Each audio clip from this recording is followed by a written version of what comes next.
IVF అనే పద్ధతి అవసరం ఉంది. కానీ ఏజ్ ఇంకా ఐవీఎఫ్ చేయించుకోవాల్సిన ఏజ్ రాక చేయించుకోలేకపోవడం అనే కండిషన్స్ కొన్ని ఉంటాయండి. కొన్ని సందర్భాల్లో ఏంటంటే మగవారికి సెమెన్ అనాలిసిస్ చేసినప్పుడు ఒక్కొక్కసారి కౌంట్ నార్మల్గా ఉండడం, చాలాసార్లు న్యాచురల్ కన్సెప్షన్కి అవసరమైన కౌంట్ కంటే చాలా తక్కువగా ఉండడం అనేది గమనిస్తూ ఉంటాం. దీన్నే వేరిడ్ సెమెన్ అనాలిసిస్ రిపోర్టింగ్ అంటాం అన్నమాట.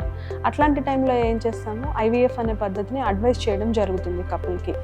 బట్ ఈ కపుల్లో ఫీమేల్ ఏజ్ 19 years అట్లా ఉందనుకోండి, 19-20 years అట్లా ఉందనుకోండి, ఐవీఎఫ్ ఎప్పుడు చేయాలి? 21 years ఫీమేల్కి వచ్చిన తర్వాతే చేయాలన్నమాట.